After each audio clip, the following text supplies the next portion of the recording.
It's okay, the Lions, it's largely a symbolic title that just props up the economy, which has been in free fall since the global gazelle crisis. Thank you very much. It's a great night. We're just gonna, is it ready to go? Alright, we're going to bring on the headline actor. This is Aaron Gocs. We're recording this for posterity because it's been a great night.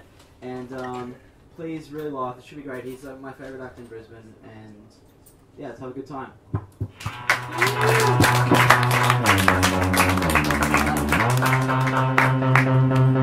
Thank you, Angus. Thank you, Kraftwerk. Love a bit of German synth pop. So yeah, that's cool. The election was recently on, eh, guys? Yeah. Don't blame me. I didn't vote for Abbott. I mean, I wanted to, but I just don't live in Warringah. I live in Moreton. I don't live in his electorate. I wanted to vote for him. That's a joke based around people's misconception that we don't live in a Westminster political system. But yeah, it's cool. Little side note about Warringah, their rugby team's called the Rats, Warringah Rats. I think that's a pretty good rugby team name. Oh, not any sport would be great, but that came off very anti-rugby. I'm not. Well, I am, but I'm not. I mean, yeah, I probably shouldn't elaborate on that one. I don't like it, but I don't hate it. Yeah, that's. But like footy's a good symbol. A lot of things I do in my life are symbolised by footy, like just how goals change throughout life. You know, like growing up, I was played a bit of rugby league. I wasn't too bad. I wasn't great, but you know, being in Brisbane, the Broncos are massive. I always had that as a goal. It was like, yeah, I could probably play for the Broncos. You know, when I'm sort of 15, 16, like you never know. But that was the goal back then. Obviously, I'm 28 now. That's long. That ship's long sailed. But it's become, instead of like, yeah, I could play for the Broncos, now it's like, yeah, I could get drunk at a Broncos game. So, it's funny how goals change in life, but life moves on, you know, and I am trying to, like, I am 28, I'm trying to be more mature now, and, you know, it's hard to be more mature, but I'm trying. I just think, if I can, one of the things I need to really nail is to stop eating all my meals in combo form, you know? You know, like you're at a restaurant and they bring out the menu, and it's, you know, it's like a plate or something, and it's like, oh yeah, like that's with the chips and drink, isn't it? And it never is. And you got to make your own toy. It's got to be like made out of Keno cards or something, Keno tickets. Yeah, that's funny, but I mean, not saying you know where I'm going, but that's cool. But one thing that interests me is like trying to work out what people are thinking when they do things. Like for instance, I see a lot of guys with like alcohol brand merchandise, you know, like wearing sort of VB shirts and Jack Daniels beanies, things like that. There's all different sorts of merch, and I try to think, how do they get to that point where they decide to wear that? And I just want to point out, I don't want to be hypocritical because I do love like a lot of music, and so I wear a lot of band shirts. But the thing is, that's because I love music so much. I feel like a connection with bands, you know. If I hear like an amazing lyric, or I watch a gig where the band just plays really awesomely, I just feel an amazing connection and feel like I want to wear that that band shirt. You see what I mean? Like there's that connection, and I you know, I'm willing to think of these people wearing the alcohol merch. Maybe it's something like that. But you know, I was just wondering, like maybe the guy wearing the Victoria Bitter shirt, you know, maybe he's like, he wants to show some pride for the company made the liquid that made him sleep in a garden last Saturday night. So that's something to think about. But yeah, like as I said, I'm been into music. Like you know, like sort of in my teenage years, there was a lot of you know, there was a lot of like sort of punk, like Pennywise and all that, and I really, you know, it was really like stuff the system, bring it down, you know, bring down the man, stop authority, all that. It's really, you know, which is fine, but it's you do that for a while, and with that as well, I was watching a lot of like Michael Moore, so I was like, yeah, let's bring down Bush, you know, evil Bush. And then after a few years, I was like, fuck, I'm just this guy in the southern suburbs of Brisbane, you know.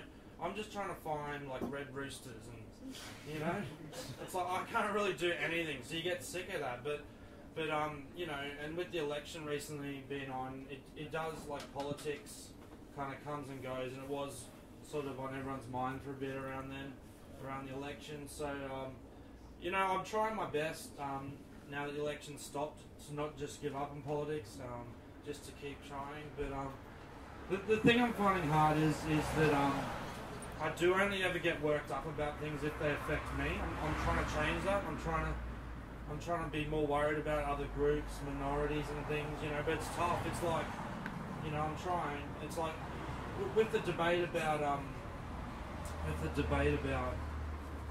like internet security, like filtering and that, and the authorities spy on you, you know. Like I want to support those groups, but I just can't see how it affects me, you know, because I don't know what they'd do if they find on my Google.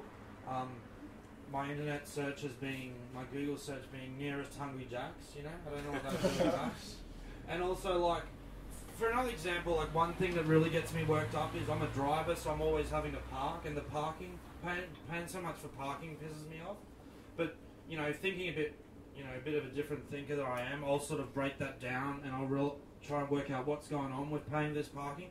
And I've come to the conclusion, I'm like, oh, you know, it's just like 4 meters. That's all you're paying for, 4 meters, and it's like $5 an hour. And it's 4 meters of land, and it's not even their land. It's the indigenous people's land, which is, you know, it's fine. Like that is probably a pretty peculiar way to represent it, but it's pretty accurate. But the thing is, that's the only time I'll ever get worked up about indigenous rights. If someone was to overhear me like arguing that parking point, they'd be like, "Oh, are you? So you're a sort of crusader for indigenous rights, are you?" I'll be like, "Yeah, I guess so." And then they'll be like, "Oh yeah, so what do you think about like the Northern Territory intervention?" And I'll be like, "Oh, yeah, probably help them out, I reckon." So yeah, that's how you deal with tough topics. No, it's something I'm working on. Just trying to be more open to other people's feelings, and like. I've got this affliction, Asperger's. I think someone was talking about it earlier. Fairly accurate representation of it, but yeah, I've got it. And like for my teenage years, when I was like rebelling in society and that, and I sort of shunned it. I was like, oh, you can't put labels on things, blah blah blah. And but these days I've sort of come, you know, I'm fine with it. I realise it's something you know, it's who I am and that. But the thing is, I do sort of get jealous of other afflictions, you know? Like, for example, like OCD, you guys know what that is, like obsessive compulsive disorder. People think like, oh, what a horrible thing to have that, where you're like having to repeatedly do things. And the thing is, but like, Asperger's is pretty much that, but it's just, they're actually getting something done, you know, like achieving something. It's like, I think one of the common things of OCD is like to say to clean your dishes 10 times, that sort of thing, you know.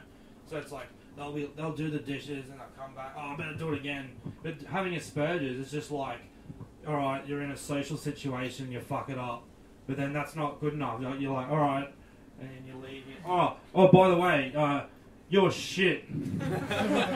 Did I remember to say that? And like that's after no like eye contact, constant Simpsons quotes. Yeah.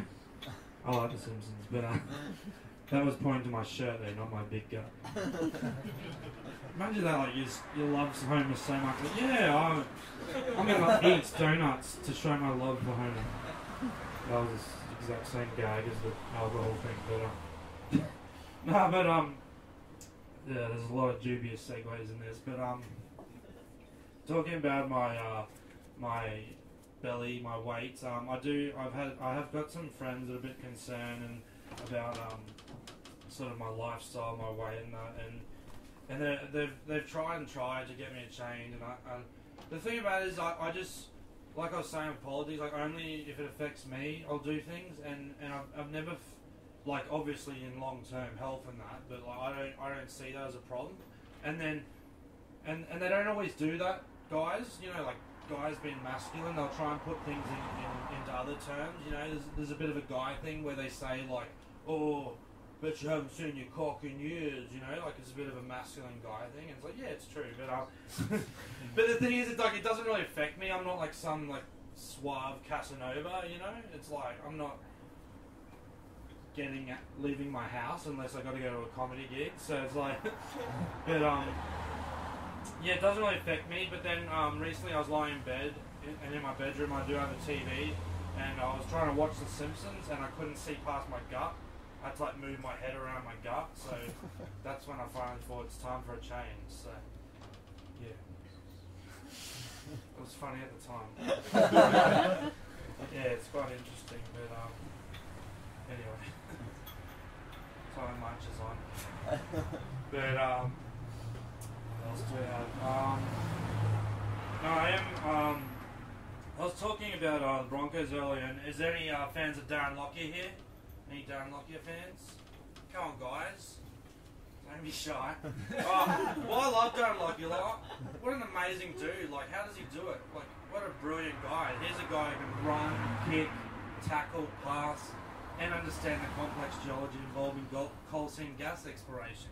So, pretty amazing guy. But, no, that was very sarcastic. I do think this sort of priorities of the city is a bit out of whack, you know, like making these statues for these footy guys. Like, I reckon, like, I'd rather see someone like Jeffrey Rush have a statue, you know. Can I get a round of applause for Jeffrey Rush, please? If anything comes out of this gig, you may not have laughed, but there'll be Jeffrey Rush awareness. So, no, but like, there's a guy who got like an Oscar award and some other stuff, and that's like pretty amazing coming out of Brisbane, you know. And where's his statue, you know? Maybe if like Shine was able to do a cutout pass and a bomb. Imagine that, like I think it's like Jeffrey Healthgott, isn't it? Oh no, maybe not Jeffrey. Healthgott's his last name. David. Yeah, he's like, Fraser, great cutout pass. What a masterpiece. Yeah. But that's good, man. It's like, what a shit city. I got an argument with my mum recently. When River Fire was on, I got in an argument with my mum because she's like pretty much been here most of her life, and she's very like pro Brisbane. And I was like, this is fucking shit. The only way we can get people out is for some like fire to go bang, bang, bang. Yeah, because you know, when you truly believe in something, it's best to alienate yourself from those that are close to you. You know. You're right. That's not very funny. It's just more sad. But that's what I do. I think when you truly believe in things, you know, because there's that saying about like preaching to the choir, and I think it's true. It's like, man, you should see some of my debates I have with like once close friends and and family. Like, yeah, that was one with Mum about River Fire. I'm just like, why are you sticking up for Brisbane? What has it done for you? And it just turned into this pretty mean thing. So yeah, I got to change my priorities too. But no, it does. I do. It's only once in the moment I do believe in what I'm saying in these arguments, but it's only when they finish that I feel like, what the hell am I? Well, you know, what did I just do? Like, there was another one where like my dad, he likes a lot of like American stuff, you know, like he grew up with like Elvis and Happy Days and all that stuff, and he likes like American cars, and with the sort of like wars going on and that, I just got into like this heated debate about like what do you want, America to take over the world? And he's like, whoa, just like Elvis and burgers and stuff. So